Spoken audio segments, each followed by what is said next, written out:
নমস্কার প্রিয় শ্রোতা বন্ধুরা, রাধাকৃষ্ণ পিয়ালি চ্যানেলে আমি পিয়ালি আছি। আজকে আপনারা শুনছেন শিব মহাপুরাণ। হিন্দু শাস্ত্রে, হিন্দু ধর্মশাস্ত্রে অন্যতম ধর্মগ্রন্থগুলির মধ্যে শিব মহাপুরাণ যা অন্যতম একটি ধর্মগ্রন্থ। হিন্দু শাস্ত্রে শিব মহাপুরাণ, যেখানে মহাদেবের লীলা তথা মহাদেবের বিধিবদ্ধ পুজো করার সম্পূর্ণ বিধান যা সুন্দরভাবে বর্ণিত আছে শিব মহাপুরাণে। আপনারা শুনবেন আজকে ষষ্ঠ সংহিতা ধর্মসংহিতার তৃতীয় অধ্যায়, যেখানে আপনারা শুনছেন ত্রিপুর দহনের কাহিনীর।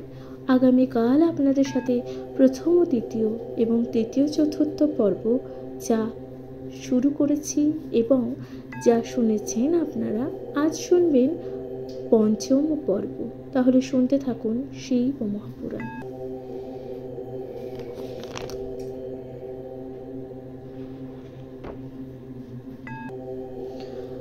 তোমার জটায় পুণ্যতমা গঙ্গা বিরাজ করছে। অর্থাৎ এই যে আপনারা শুনছেন, চতুর্থ পর্বে আপনারা শুনেছিলেন যে অন্ধকের সাথে মহাদেবের যে যুদ্ধের কাহিনী আপনারা শুনবেন। অন্ধকাসুরের সাথে মহাদেবের যুদ্ধের কাহিনী, সেই প্রসঙ্গেই বলা হচ্ছে পঞ্চম পর্বে। তোমারও জটায় পুণ্যতমা গঙ্গা বিরাজ করছে, চাঁদের মতন অস্থির খণ্ড তোমার কপালে যে বিরাজ করছে। বিষযুক্ত সাপ তার মুখ বিস্তার করে তোমার কোটি দেশে অবস্থান করছে। ফলে বিনব্য অধরা নারীর সঙ্গে সঙ্গম করা তো তোমার পক্ষে সঙ্গত নয়। এই বৃদ্ধ ও জীর্ণ বিষফে আহরণ বা আরোহণ করাও উচিত কাজ নয়। এরকম সন্ধ্যা বা প্রণামকে কখনো ধর্ম বলো না। অর্থাৎ এই যে এইরকম সন্ধ্যা বা প্রণামকে কখনো ধর্ম বলো না, এ কথা বলা হচ্ছে। এইরকম খাদ্য গ্রহণও সাধারণ মানুষের থেকেও আলাদা রে মোঠ। তোমার সকল কাজ বিরুদ্ধ প্রকৃতির। সুতরাং তোমার পত্নীকে গ্রহণ করা আমাদের পক্ষে অযুক্ত নয়, কারণ সকল লোকেই আমাদের রাজাকে রত্নপতি বলে মনে করে থাকে, তাই বলছেন এই কথা। সুতরাং বিনা আপত্তিতে আমাদের রাজার জন্য তোমার পত্নীকে প্রদান করো। রাজার আদেশ মতন শস্ত্র সকল পরিত্যাগ করো। তুমি বিশুদ্ধ তপস্যা সাধন করতে থাকো। আমাদের অলক্ষ্য শাসন যদি লঙ্ঘন করো, তাহলে তুমি কোনোভাবে আর রক্ষা পাবে না। মহাদেবও দূতগণের কথা শুনলেন। মহাদেব তখন কি বললেন? দূতগণের কথা শুনলেন। তিনি কিঞ্চিত হাসলেন। তারপর তিনি তাদের বললেন যে তোমরা অন্ধকের কাছে যাও। তাকে তোমরা বলবে যে যদি অন্য কোনো রুদ্র থেকে থাকে, তাহলে আমার দ্বারা তার কি কাজ না হবে। আমার পিতা মাতা কে তা আমি মনে করতে পারি না। আমি এই গুহার মধ্যে ঘোর পাশুপাত ব্রত পালন করে চলেছি। আমি অত্যন্ত অজ্ঞ ও বিরূপ প্রকৃতি। ভগবান বলছেন যে আমি অত্যন্ত অজ্ঞ ও বিরূপ প্রকৃতির। আমি যে কোনো এরকম বা তার বিশেষ কোনো কারণ নেই। আমার যে এই ভাষা দেখছ, ইনি আমার শক্তি স্বরূপা, ইনি অত্যন্ত সুরূপা, ইনি অত্যন্ত সুরূপা ও সংসহা রমণী। এর জন্য আমি যেখানে সেখানে যেমন তেমন ভাবে ভ্রমণ করতে পারি। এর জন্যই ভগবান বলছেন, এর জন্য আমি যেখানে সেখানে যেমন তেমন ভাবে ভ্রমণ করতে পারি। সুতরাং আমার যেসব বস্তুকে তোমার নিজের বলে মনে করবে, তোমরা সেই সকল বস্তুকেই গ্রহণ করবে, তা আমি জানি। কারণ তোমরা রাক্ষস। তিনি মন্ত্রী বা অমাত্যগণ এই রকম কথা শুনল। তারা অত্যন্ত বিস্মিত হল। তারপর তারা দৈত্যরাজের কাছে চলে গেল। দৈত্যরাজকে ঘটনার অনুপূর্বিক বর্ণনা করল। তারা তখন বলল যে, হে রাজন, এই মুনি হাসতে হাসতে আপনার সম্পর্কে বললেন যে আমি শৌর্য ও ধৈর্যে অচঞ্চল নন। আপনি কৃপণ, ক্রূর ও কৃতঘ্ন পাপী, সত্যশূন্য ও আপনি রাক্ষস। তার কথাবার্তায় এটাই গভীরভাবে বোঝা যাচ্ছিল যে তিনি আপনাকে গ্রাহ্যই করেন না। আমাদের বিবেচনা এই যে তার সঙ্গে আপনার যুদ্ধ করা উচিত কাজ হবে না। আপনি অত্যন্ত জ্ঞানী ও বিচক্ষণ, এ কথা ভগবান বলছে। সুতরাং আপনাকে উপদেশ দেওয়া উচিত কাজ নয়। আপনাকে আমরা শ্রদ্ধা ভক্তি করি, সেই হিসেবে এইসব কথা বললাম। ত্রুটি হয়ে থাকলে আপনি আমাদের মার্জনা করবেন। তবে যুদ্ধের সময় এই সব কথাগুলি আপনার মনে পড়বে, একথা নিশ্চিত। কিন্তু দৈত্যরাজ অন্ধক। তাদের কথা শুনে রাগে একেবারে অগ্নিশর্মা হয়ে উঠল। আসন্ন মৃত্যুকালীগণ সত্য বাক্যকে বিরূপ বলে জ্ঞান করে থাকে। দৈত্যরাজ অন্ধক বরলাভ করেছিল বলে অত্যন্ত অহংকারী ছিল। সে তৎক্ষণাৎ তার খড়গ নিয়ে সমস্ত শরীর কাঁপতে কাঁপতে গজরাজের মতন যুদ্ধের জন্য গমন করল। সেই সময়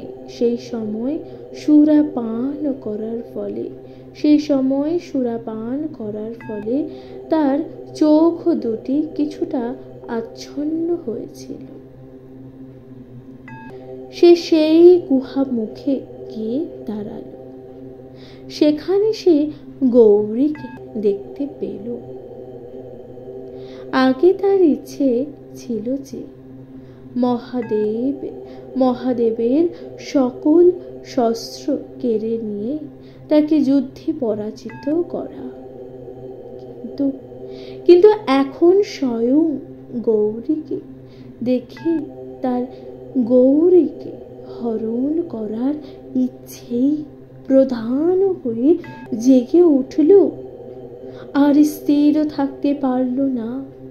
গৌরীকে হরণ করতে বারবার চেষ্টা করতে লাগলো, কিন্তু কোনোভাবেই সফল হতে সেই অন্ধক কিন্তু পারছিল না।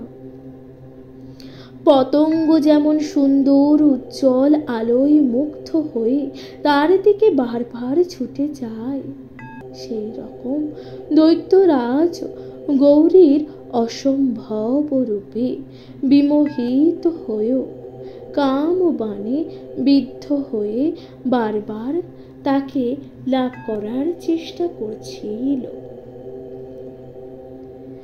কিন্তু কোনোভাবেই সেই গুহায় প্রবেশ করতেই পারছিল না, কারণ দ্বারে পাহারায় ছিলেন নন্দী। নন্দী নামে শিবের প্রধান অনুচর। নন্দী কোনোভাবেই দৈত্যরাজকে ভিতরে প্রবেশ করতে দেননি। নন্দী তা প্রতিরোধ করেছিলেন। নন্দী তার প্রস্তর বৃক্ষ অশনি দই ব্রহ্মী ভ্রজঙ্গ শস্ত্রাদি ইত্যাদি দিয়ে বারবার তাকে আঘাত করেছিলেন, কিন্তু দৈত্যরাজ বারবার আঘাতে জর্জরিত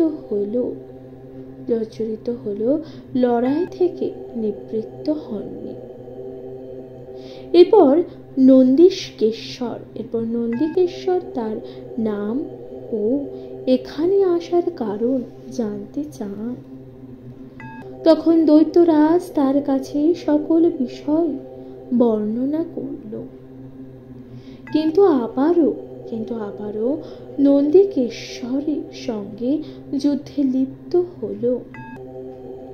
অল্পক্ষণের মধ্যে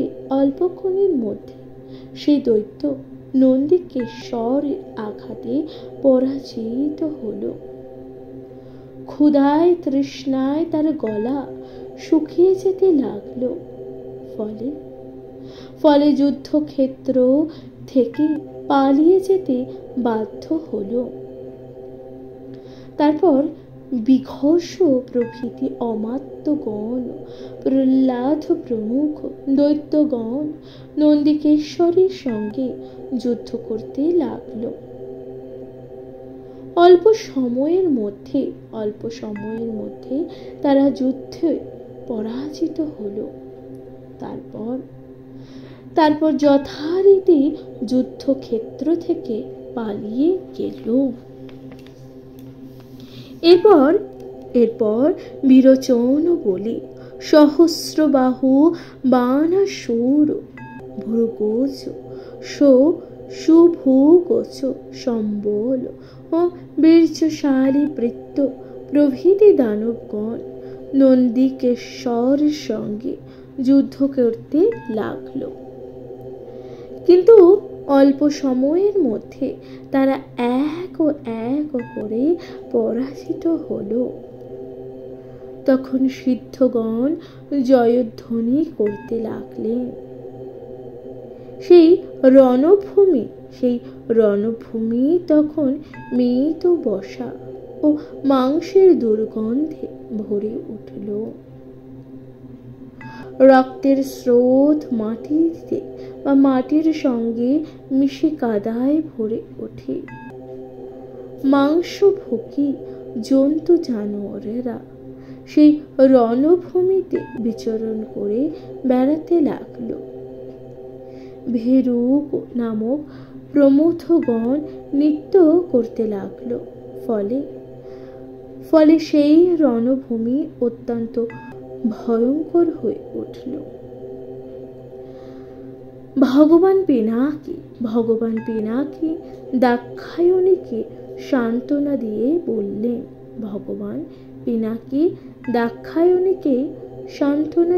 বললেন, আমি আগে যে ভয়ঙ্কর মহা পশুপথ ব্রত আচরণ করে ফল লাভ করেছিলাম, তা দানবদের পরাজয়ের ফলে বিনষ্ট হয়েছে। যেহেতু অমত্তগণ মত্ত কর্তৃক প্রহূত হয়েছে, হে দেবী, আমার পূর্বকাল থেকে সঞ্চয় করা পুণ্যফল সবই তোমার সঙ্গে সঙ্গদোষে নষ্ট হয়েছে। সেই জন্যই এই ঘোর বিগ্রহ উপস্থিত হয়েছে। ফলে আমি আবার কঠোর নিয়ম পালন করার জন্য গভীর বনে যাব। সেখানে আবার ঘোরতর পশুপত ব্রত আচরণ করব। তুমি গুহায় থাকো। তোমার পাহারায় রেখে গেলাম পুত্রতুল্য বীরকে।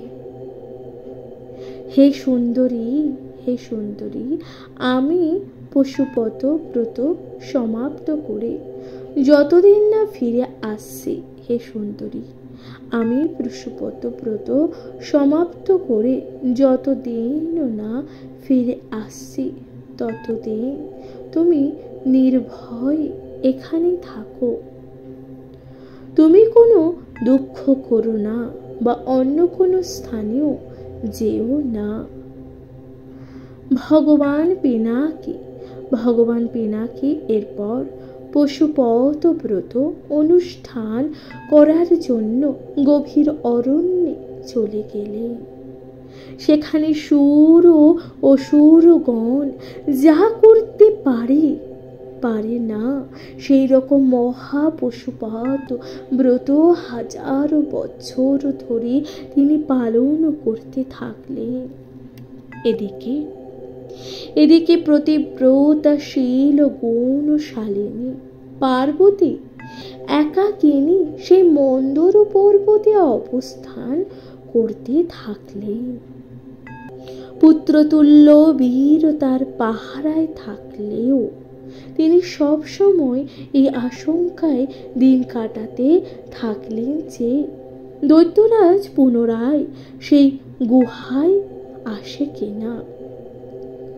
ফলে তিনি অত্যন্ত দুঃখিত মনে ভগবান শঙ্করের প্রতীক্ষা করতে থাকলেন।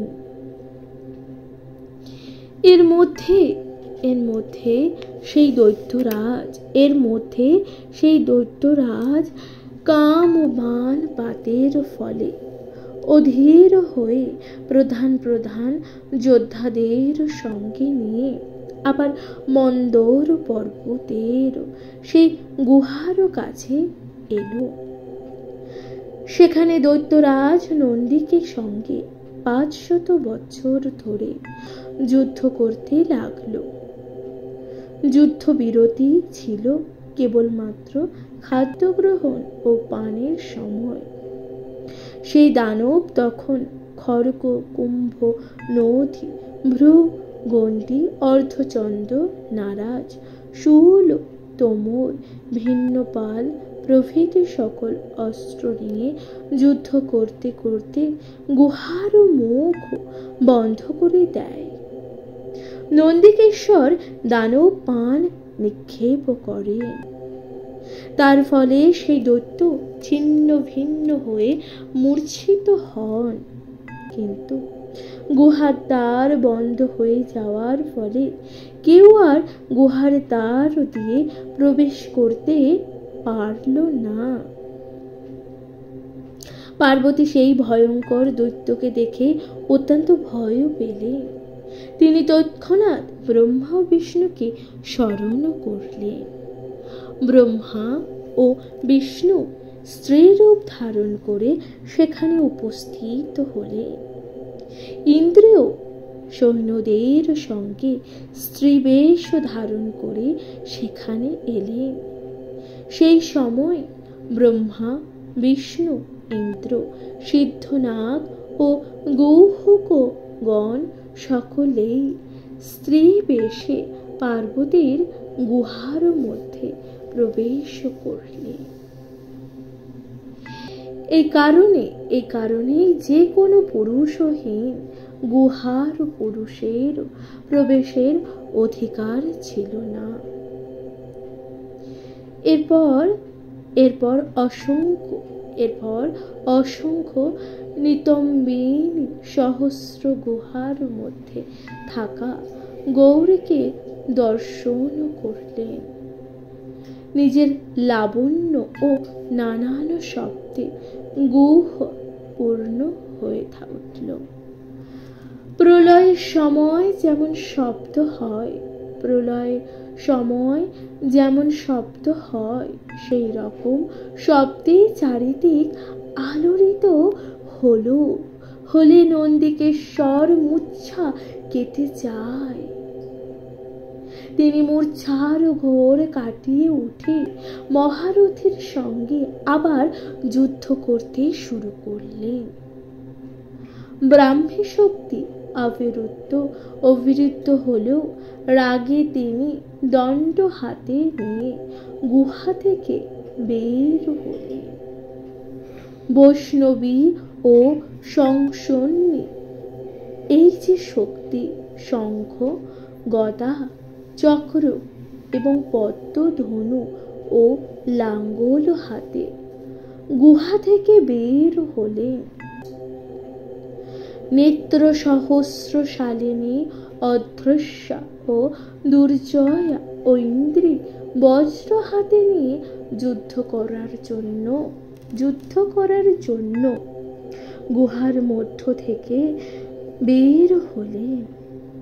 সেখানে আগ্নেয় শক্তি, যম শক্তি দণ্ড হাতে, নিঃশোধ শক্তি চাপ ও খড়গ হাতে, বারণী শক্তি চাপ ও হাতে, বায়বী শক্তি অঙ্কুশ হাতে, কৌরেবী শক্তি ও প্রলয়কালীন ব্রহ্মযুক্ত গদা হাতে, গারুফী শক্তি নখ হাতে এবং আরো অন্যান্য দেব দেবীগণ তাদের নিজ নিজ আয়ুধ হাতে করে যুদ্ধ করার জন্য সেই রণভূমিতে এসে হাজির হলেন। দেব দেবীগণ দানব ও সৈন্যদের দেখে অত্যন্ত বিস্মিত হলেন। দানব ও সৈন্যদের দেখে কেউ কেউ প্রচন্ড বীর্যশালী সেনাপতি বীরকে দেখে আকুল ও চকিত হলেন।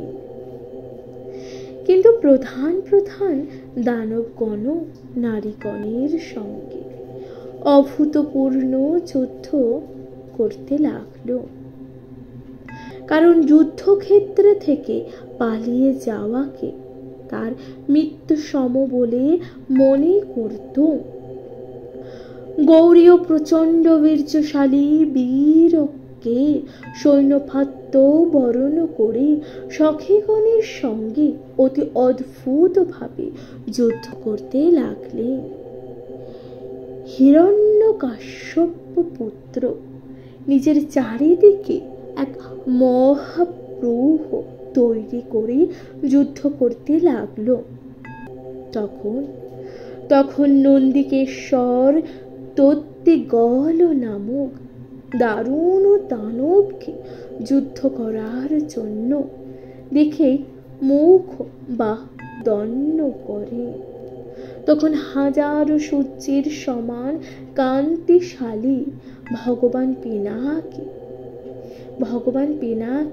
হাজার বছর ধরে যে পশুপত যজ্ঞ করেছিলেন তা শেষ করে অত্যন্ত ক্রুদ্ধভাবে সেখানে এসে উপস্থিত হলেন।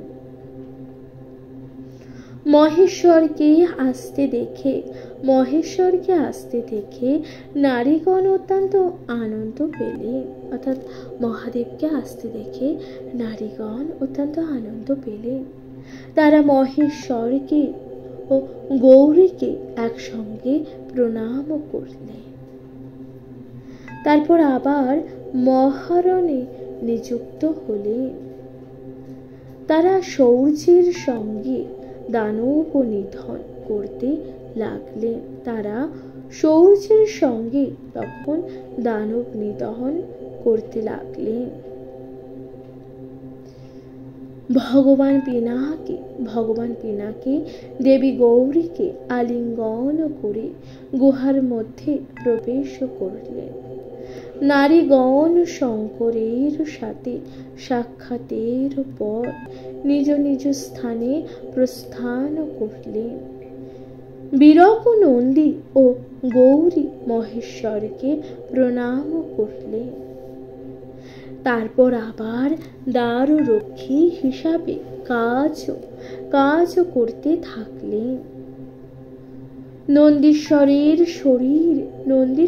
শরীর যুদ্ধের ফলে ক্ষতবিক্ষত হয়েছিল। নন্দীশ্বরের শরীর যে যুদ্ধ হয়েছিল তার ফলে কি হলো, ক্ষতবিক্ষত হতেছিল। এরপর বিষম নামে এক দৈত্য দানবরাজ অন্ধকে দূত হয়ে আসে। সেই বিষম তার প্রচন্ড উগ্রভাবে গুহার মধ্যে প্রবেশ করে। ভগবান শঙ্করকে প্রণিপাত করে অন্ধকের আদেশ বাক্য সকল বলতে থাকে।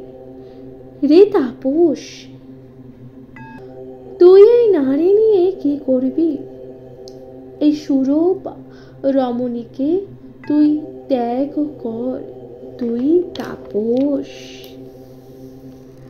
তুই তো তোর মতন উপযুক্ত কুৎসিত বস্তু সকল ভোগ কর। ত্রিভুবনে যে সকল রমণীয় বস্তু আছে তার একমাত্র দৈত্যরাজই ভোগ করার উপযুক্ত। যদিও মুনিদের সঙ্গে বিরোধ করা উচিত নয় জানি, কিন্তু তুই তো তেমন ধরনের মুনি নোস। তুই কপটী ও দানবগণের শত্রু। সেই জন্য তোকে বধ করলে কোনো পাপ হবে না। ফলে তোর এই রমণীকে আমি অপহরণ করব তোকে বধ করে।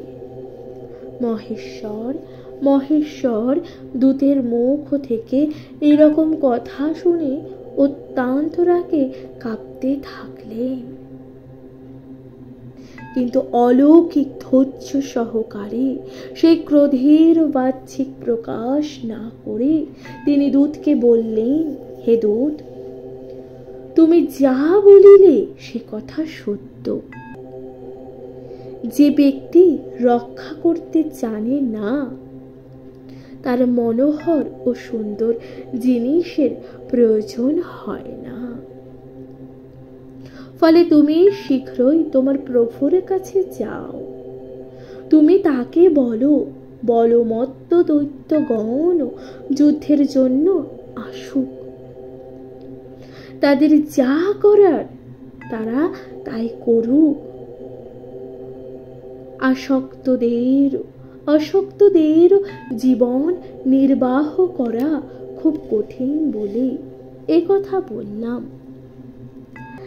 আমিও আমার যা করা উচিত তেমনি কাজ করব। বিষম নামে দৈত্য মহেশ্বরের মুখে এমন কথা শুনে আনন্দিত মনে সিংহর মতন গর্জন করতে করতে দৈত্যরাজের কাছে উপস্থিত হল। দানবরাজ তার কথা না শুনেও ইঙ্গিতে সমস্ত কিছু জানতে পারল। সে তার গদা নামক অস্ত্র হরণ করল। সঙ্গে অনেক সৈন্য সামন্ত নিয়ে সেই গুহার দ্বারের কাছে হাজির হল। তারপর তার অশনি সমান স্বর দিয়ে গুহার দ্বার ভেদ করতে উদ্যত হল। অন্যান্য দানবগণ কেউ বীরকের ওপর ও কেউ পার্বতীর ওপর বাণ বর্ষণ করতে লাগলো। কেউ দ্বার ভাঙতে লাগলো। কেউ কেউ ফুল ফল মূল জল উদ্যান ও মার্গ সকল নষ্ট করতে উদ্যত হলো। কেউ কেউ সুচারু শৈল শৃঙ্গ ভাঙতে প্রবৃত্ত হলো। এরপর শূলপাণি কুপিত হয়ে নিজের সৈন্য অন্যান্য সুদারুণ ভূত সকল এবং সসৈন্য দেবগণকে বিষ্ণুর সঙ্গে স্মরণ করলেন। প্রমথগণ আহুত হয়ে হওয়া মাত্র সৈন্য রথ ধ্বজ বাজি গো বৃষ উষ্ঠ ও গদর্ভ প্রধান পাখি সিংহ দেব ভূত বাঘ মৃগ শুকর ও সরফ মীন মৎস্য শিশুমার ও অন্যান্য নানান জীবগণ গ্রহ বিশীর্ণ ও স্ফুটিত শ্মশান ভৃজঙ্গম প্রেত পিশাচ দিব্য বিমান কমলাকার নদী নদী পর্বত ও বাহনের সঙ্গে কর্পদীর কাছে সমাগত হলেন। তাকে প্রণাম করে বিনীতভাবে তার পাশে দাঁড়িয়ে রইলেন। পিনাকি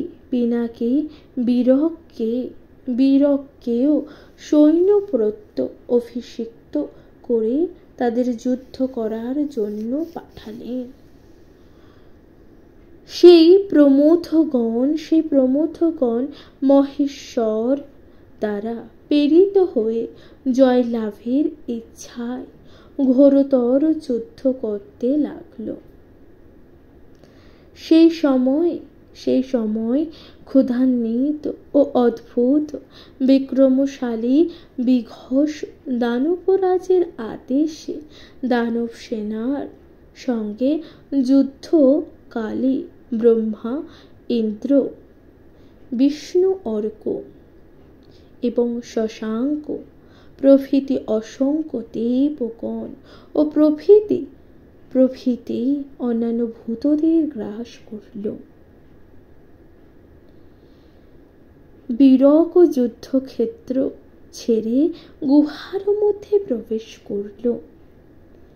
সে বীরভদ্রের সঙ্গে শঙ্করকে প্রণাম করে দুঃখিত মনে করতে লাগল। হে ভগবান, বিঘোষ দৈত্য আমাদের সকল সৈন্য বিষ্ণু চন্দ্র অর্ক ব্রহ্মা ইন্দ্র যম বরুণ বায়ু কুবেরকে গিয়ে ফেলল। আমি একমাত্র অবশিষ্ট আছি, আর সকলেই তার উদয়ের মধ্যে অবস্থান করছে। এখন আমার কি করা কর্তব্য তা স্থির করতে পারছি না।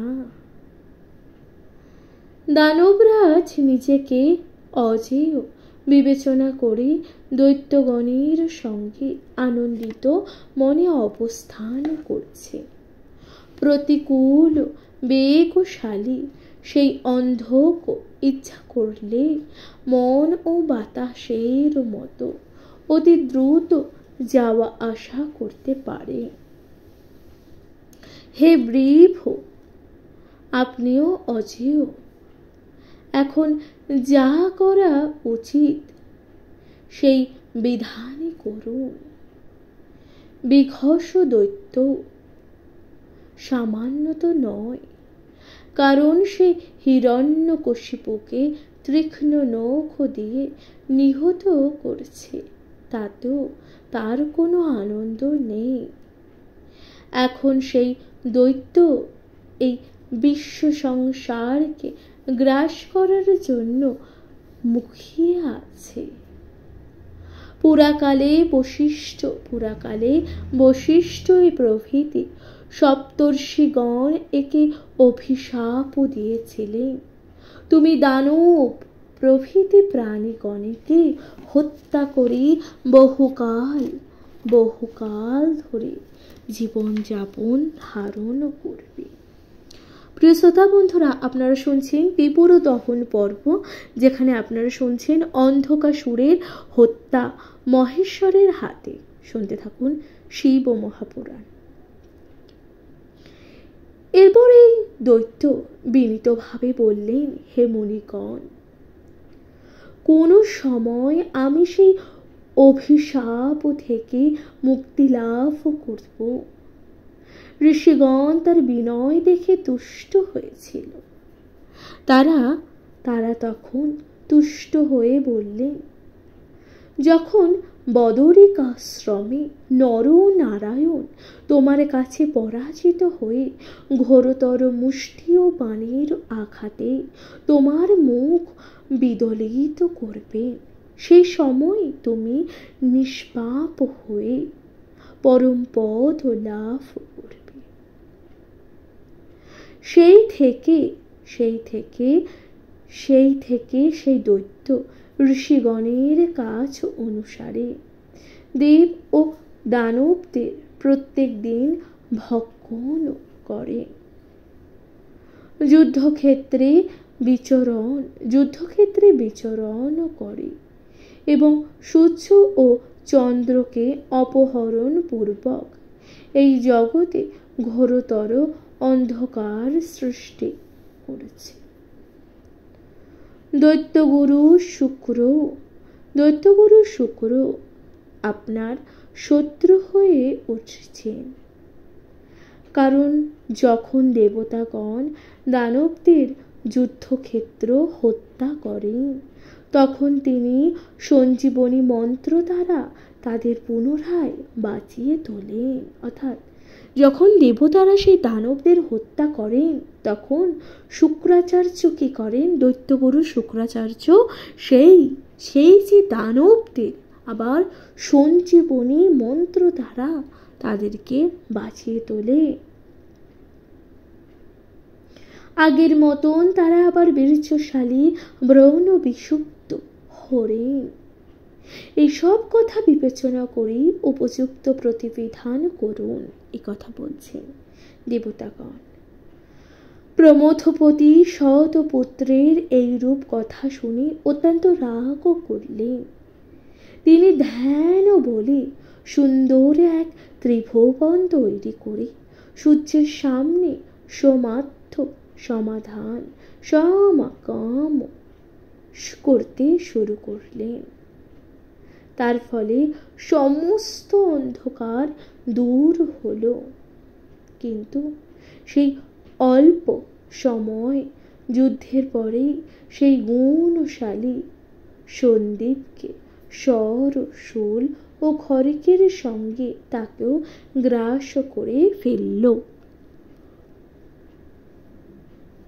ভগবান কপতি এই ঘটনা দেখলেন। তিনি অত্যন্ত বিস্মিত হলেন। তিনি তার বৃদ্ধ ও জীর্ণ বৃষের সারে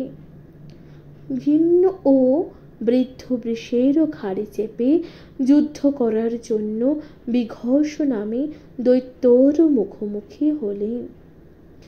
ভগবান কর্পরি তার ধনুতে মর্বি ও বস্ত্রকল্প স্বর যোজনা করলেন। তিনি গিরল ও বিঘাতক ও উদ্দিগ্লোন দিব্য মন্ত্র জপ করেছিলেন।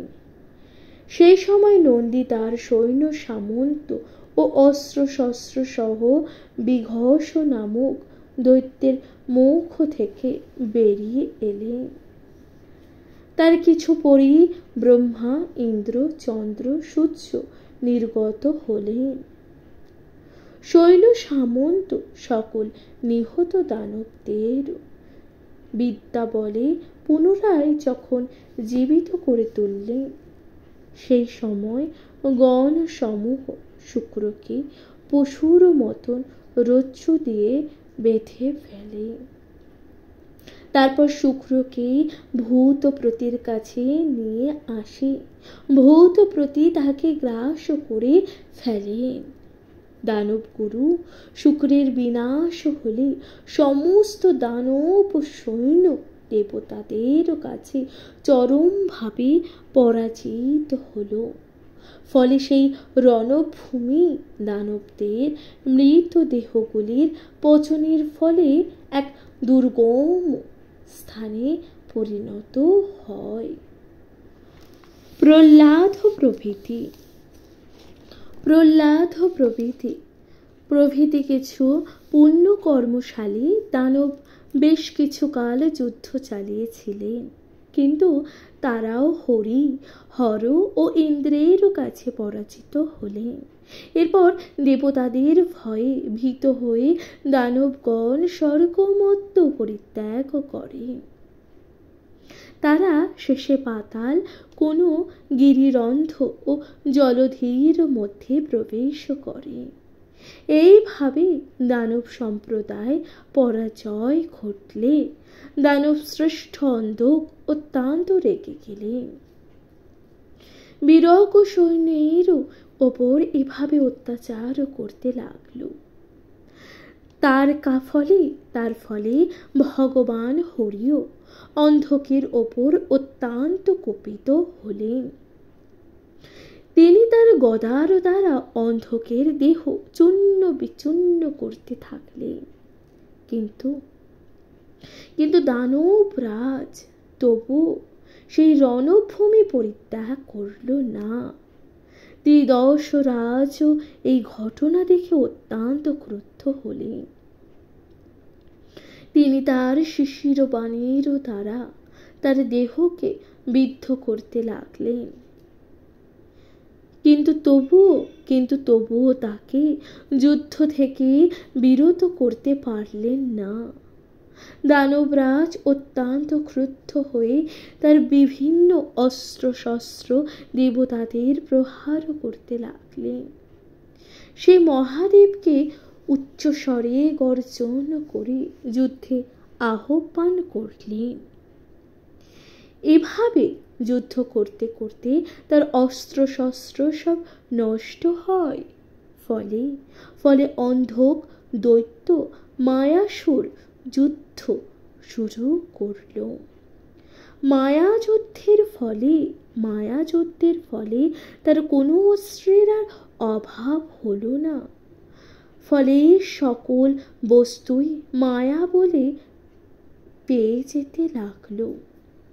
এরপর দানব রাজা মায়া কল্পিত বৃক্ষ, সর্প, বজ্র, অগ্নি ও মেষ দ্বারা ভগবান রুদ্র ও পার্বতীকে আঘাত করতে লাগলো। দেবগণের অবদ্ধ বর লাভে গর্বিত সেই দানবরাজ এভাবে যুদ্ধ করে নন্দীশ্বরকে পরাস্ত করল। তারপর সে আরো নানান মায়াজাল বিস্তার করতে লাগল। দেবতাগণ তাকে বিনাশ করার জন্য নানান অস্ত্র প্রয়োগ করতে থাকেন। অস্ত্রের আঘাতে অন্ধকের দেহ ছিন্ন বিচ্ছিন্ন হয়ে রক্ত পড়তে লাগলো। তার সেই রক্ত থেকে শত সহস্র অন্ধকের উৎপন্ন হলো। ফলে দানব সৈন্যদের সংখ্যা এমন জায়গায় গিয়ে পৌঁছালো যে সেই ধরণীতে তাদের স্থান পাওয়া অত্যন্ত কঠিন হয়ে উঠল। এই সময় ভয়ঙ্কর অবস্থা দেখে মহেশ্বর বিষ্ণুর সঙ্গে যুক্ত হয়ে নন্দীকে আহ্বান করলেন। তিনজন একসঙ্গে পরামর্শ করে বিকৃত ভয়ানক স্ত্রীরূপ ধারণ করলেন। তিনি অত্যন্ত কুপিত হয়ে নিজের দক্ষিণাঙ্গ থেকে দুইটি সর্প সৃষ্টি করলেন। তার থেকে বিষ ও দহন পুঞ্জ সৃষ্টি হল। দেবীর চরণ যুগল দ্বারা এই ধরিণী অলঙ্কৃত হল। দেবতাগণ সমবেত হয়ে দেবীর স্তব বন্দনা করতে লাগলেন। অনন্তর সেই ক্রুদ্ধতা দেবী শঙ্করের দ্বারা যুদ্ধক্ষেত্রে প্রেরিতা হলেন। তিনি দানব সৈন্য ও তাদের রক্ত সব ভক্ষণ করতে লাগলেন। একমাত্র রইলেন দানবরাজ অন্ধ। তার দেহে একটু রক্ত ছিল না, তবু সে যুদ্ধ থেকে বিরত হলো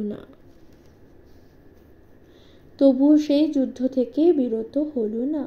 বিদ্যুতের সমান তলাঘাত যেন চরণ, নখ, মুখ, বাহু ও মস্তক দ্বারা সে মহেশ্বরকে বারবার আঘাত করতে থাকে।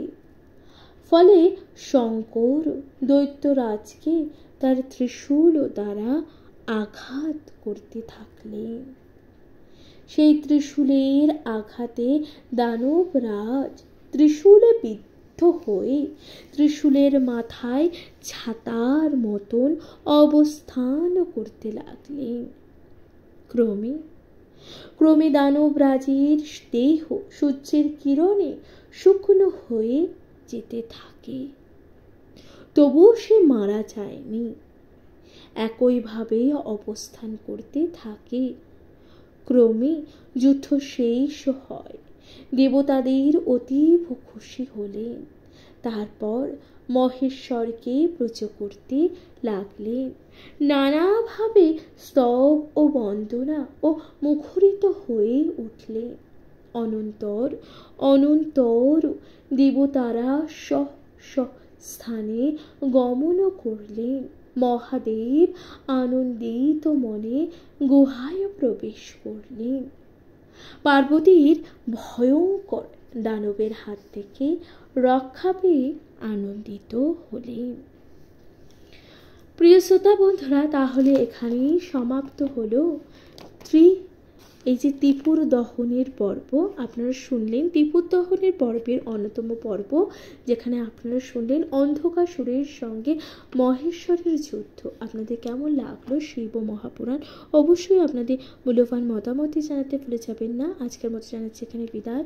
সকলে ভালো থাকবেন, সুস্থ থাকবেন তথা শুনতে থাকবেন শিব মহাপুরাণ। অবশ্যই নিজের কাছের মানুষ, প্রিয়জন সকলের সাথে ভাগ করে নিতে ভুলে যাবেন না শিব মহাপুরাণ। আজকের মতো জানাচ্ছি এখানে বিদায়। ভালো থাকবেন, সুস্থ থাকবেন, শুনতে থাকবেন শিব মহাপুরাণ। কমেন্টে লিখতে ভুলে যাবেন না। হর হর মহাদেব। নমস্কার।